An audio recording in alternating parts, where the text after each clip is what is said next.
The White House has created an FBI-led joint mission center that's dedicated to proactively hunting Americans suspected of domestic terrorism. You want to know what that is? The budget request reveals anti-Americanism, anti-capitalism, anti-Christianity, support the overthrow of the United States government, extreme on migration, extremism on racism, extremism on gender, hostility towards those who traditional American views on family, hostility towards those who hold traditional American views on religion, and hostility towards those who hold traditional views on morality. Do I have your attention yet? Are you alarmed? This is what the budget request show right here. Domestic terrorists who are motivated at a range of ideologies and galvanized by recent political and social events in the United States pose an elevated threat to the homeland.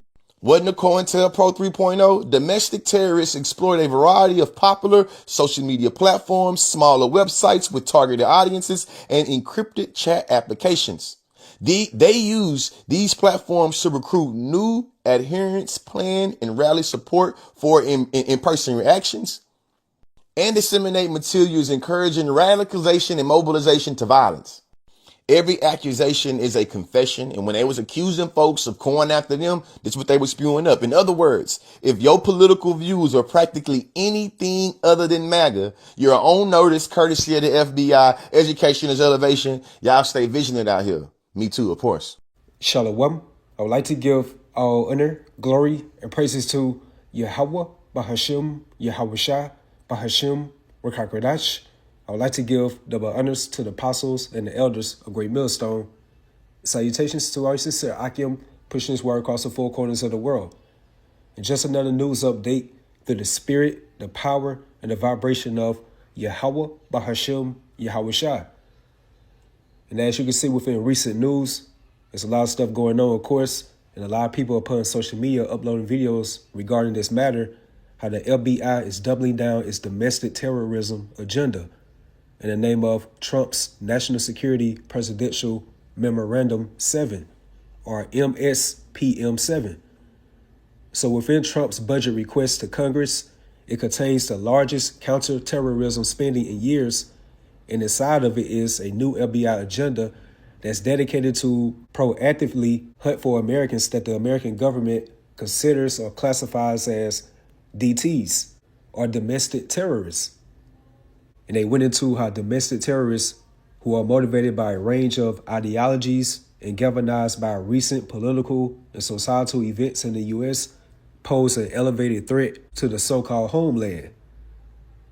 And some of the key components is anti-Americanism, anti-capitalism, anti-Christianity, support for the overthrow of the U.S. government, extremism regarding race, gender, or migration, or hostility towards people that hold the American traditional values regarding family, religion, and morality. But from a spiritual perspective, we know what's going on because it links up with end-time biblical prophecies, and that's because the wicked, which represents Esau Edom, is being revealed. He's no longer controlling the narrative due to him being pointed out or accused. Everybody's starting to see who's problematic within the earth right now. And again, that's the tabernacle of Esau Edom via his main hub, America, or Babylon the Great. So now within these end times, the wicked is being revealed. So therefore, all the hidden things of Esau Edom is being searched out. Everybody's seeing his shame, his nakedness, and everything that they was doing or concealing within the darkness, within their secret councils, is now coming out to the light, coming out to the open or the forefront, which again makes the point the wicked is being revealed. And we know by default that Esau is now a person that accepts accountability. So therefore, Yahweh Bahashim, Yahushua is programming him to be like a madman where he's not going to spare any. And he's losing this narrative by being pointed out and everybody seeing who the problem of the earth is. So that's motivating him to come down with great wrath because he knows that he has but a short time. But ultimately, this all boils down to the ones who sincerely hold that testimony of Yahushua. Because according to this word or the volume of the book, that is how the wicked is being revealed. When you read 2 Thessalonians, the 2nd chapter, how the wicked is being revealed, again, Esau Edom, and how Yahushua should consume with the spirit of his mouth, via his divine messengers who are the true servants, the prophets. And for the ones of us who sincerely and genuinely believe in that testimony of Yahushua, We have been cautioned or warned all over the years to expect these persecuting times that are coming, which means that you counted the cost. And that takes me to the book of Luke, chapter 14, verse 28. And it says, "For which of you intending to build a tower, sit it not down first and counted the cost, whether he have sufficient to finish it?" So when you counted the cost, that means that you are carefully evaluating or judging the high risks or potential losses or your so-called personal desires, sacrifices, or consequences before you fully commit to something. And within this thing of ours, spiritually calculating and making the decision making to fully commit to Yahweh Bahashem, Yahweh Shai. And for us, the sincere ambassadors or followers of Yahweh Bahashem, Yahweh Shai, we stand in a great line of greatness and legacy of ancient prophets who went through the same thing. When you read the book of Mark, the first chapter, and when Yahweh Shai came to the men that was going to eventually follow him soon, and he prophesied unto them how they should be fishers of men, because a few of them were fishermen, and it went into how they straightway forsook their nets and followed Yahweh Shai. So again, we stand in a great line, a legacy of ancient prophets who put off that mortal clothing and forsook the current fashion of that world and followed Yahweh Bahashem, Yahweh Shai. So how much more now at the very end? And that takes me to the book of Jeremiah 28 verse 8 within the NLT. And it says, "The ancient prophets who preceded you and me spoke against many nations, always warning of war, disaster, and disease." And when you are against something, that means that you are in opposition to. Or the other key word that the FBI is doubling down with its domestic terrorism agenda, anti, which means against. And they are using this word anti as a buzzword to create sensationalism. Because if you are practically a critical thinker and you're not aligned with the current political views or agendas, then automatically that makes you a target on the FBI domestic terrorism watch list. Because once you counted the cost through the spirit and you follow Yahweh Bahashem, Yahweh Shai, that's making you a beacon of light. In other words, we have become a light into this world. And the people within this current fashion of the world, they are saturated in comfort to love darkness rather than light, which ultimately means that they're going to hate us because we ultimately represent the one that sent us, which is Yahweh Bahashem, Yahweh Shai, and especially the authority figures of this world, because his testimony of Yahweh Shai, again, the volume of the book, is associated with the end of Esau's world. So here comes the accuser of our brother with his various devious tactics of persecution. And that takes me to this article from Zateo.com. And the title says, "Trump's new Red Scare is coming to state and local police near you." And this article was published on April the 7th, 2026. So here's that phrase right there, Trump's new Red Scare. And through the spirit, that made me automatically think about Revelation 6 and 4. How there went out another horse that was red, and how power was given to him that sat thereon to take peace from the earth. And it went on to say how they should kill one another, and it was given unto him a great sword, which is the blessing of Esau Edom on the left-hand side. And with that sword, by the authority of Yahweh Bahashem, Yahweh Shai, who's going to be programming him, he's about to soon come down with great wrath because he knows that he has but a short time. So it says right here, internal emails show the FBI is instructing state and local police on how to enforce the president's crackdown on left-wing dissent.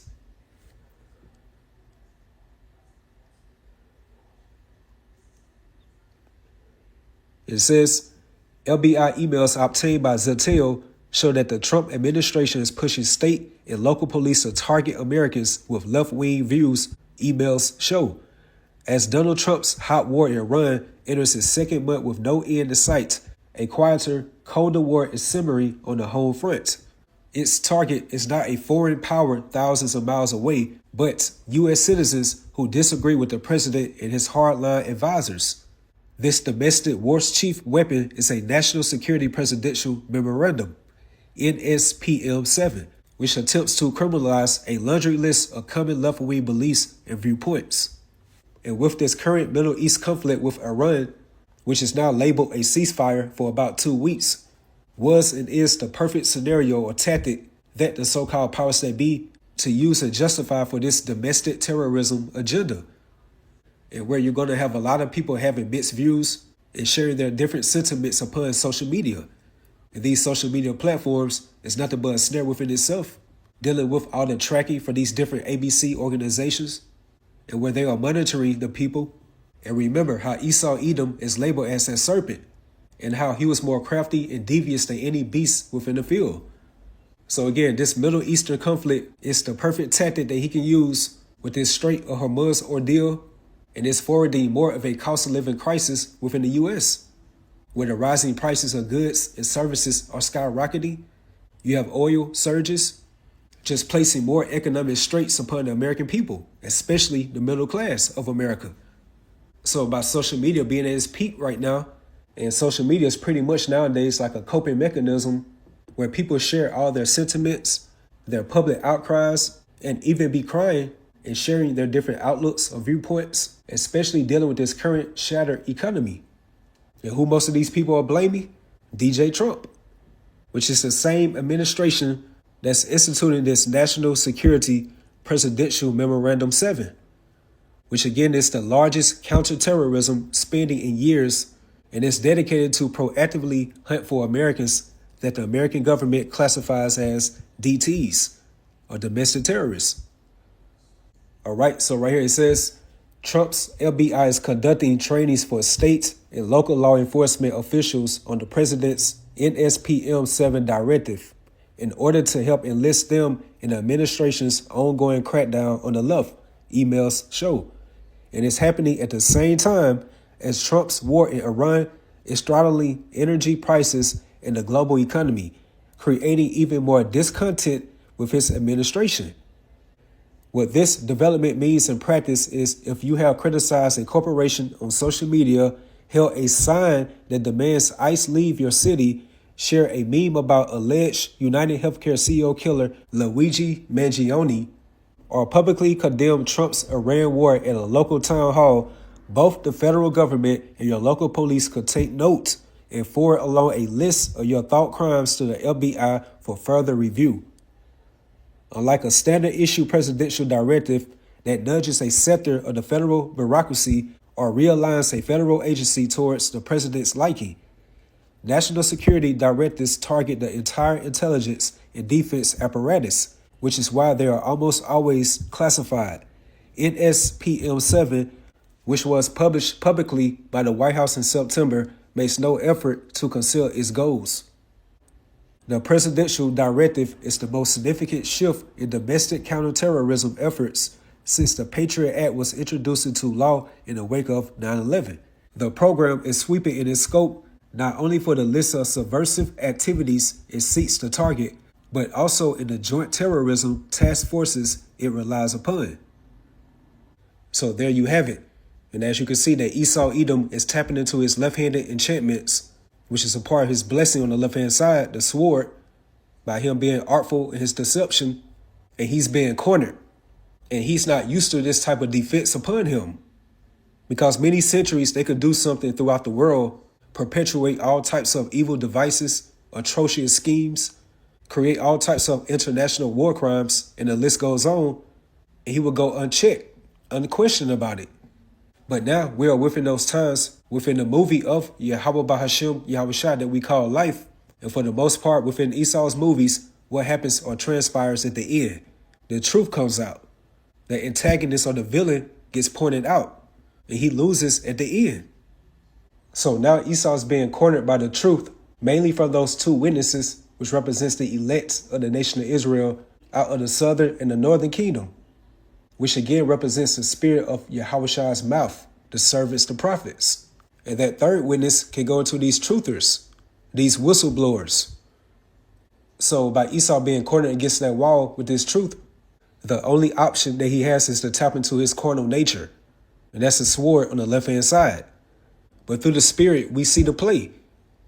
How this Trump's new Red Scare is coming to state and local police near you through the guise of left-wing dissent, or political divisions, or political turmoil, which is prophesied to happen and take place within these end times. And that takes me to 2 Esdras, the 15th chapter, within the GNT. And as you can see right here from the heading, the coming disasters. Let's get to the point in verse 14. The world and the people in it are doomed. The war that will bring their destruction is very near. Nations will arm themselves and fight against other nations. And that's where you have the concept of civil war, which is an infighting of organized groups within the same country or nation. And a civil war 2.0 is definitely brewing up through these chaotic times. Remember, order out of chaos. And here's the point, verse 16. There will be great political turmoil, with one group trying to overpower another and gain control while ignoring the legitimate government. And that political turmoil goes into a state of intense volatility, instability, strife, chaos, and disorder within a government or a nation. And that signifies a breakdown within national governance. And what they are prophesied to happen within these last times within America, pursuant to Isaiah 24:10, how the city of confusion, referencing to America, is broken down. And that can be from a moral aspect, a financial or economical aspect, and definitely a physical aspect. And that's going to automatically trigger off more uncertainty, more distress, more protesting, which is soon going to lead into more riots, more social unrest, and definitely insurrections, where the American public will challenge their so-called authorities. From these senators, governors, mayors, these local councilmen, police officers, and the list goes on. And the crazy thing about this, we're not going to have no fight in none of these activities because the weapons of our warfare are not carnal. We're not going to be involved with the activities of these civilians. No, we're more so tapped into that spirit or that mindset of Yahushua, especially when you read John 18:36, when Yahushua stated, "My kingdom is not of this world. If my kingdom were of this world, then will my servants fight." But by default, Esau being a loser as he is, we will still get blamed for this. And again, that's a part of us through the spirit, mentally and spiritually counting the cost. And let's get right quick. 2 Maccabees, the 15th chapter, jump to verse 6. And it says right here, so Nicanor, he was a Syrian general within the Seleucid army, which was associated with the ancient Greek Empire. So Nicanor, in exceeding pride and haughtiness, determined to set up a public monument of his victory over Judas and them that were with him.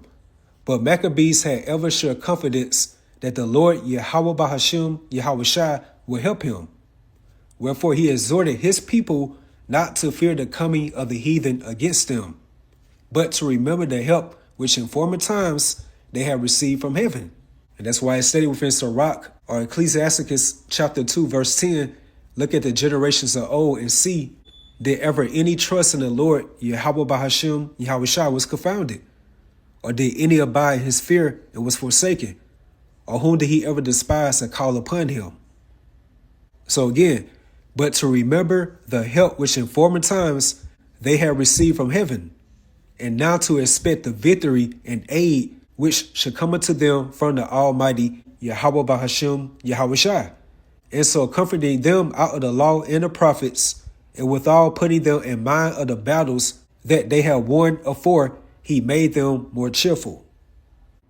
And that's where our hope and our faith lies at, through the diverse miracles of Yahweh Bahashim Yahushua. Because if they did this aforetime, how much more now within the end of Esau's rule, which is the last rule of the heathen? So through the spirit, we're not getting too worried or too caught up into Esau's smear campaign that he's going to bring very soon by persecuting us as enemies of the state or committing treason, which is a betrayal of one's allegiance towards his own country. And that's going to be charged against Yahweh Bahashim Yahushua's servants, the prophets, and also his other hopeful elect members or believers. So that concludes the lesson through the spirit. And hopefully with that, you all stay edified, you all stay strong, keep pushing forward. Shalom.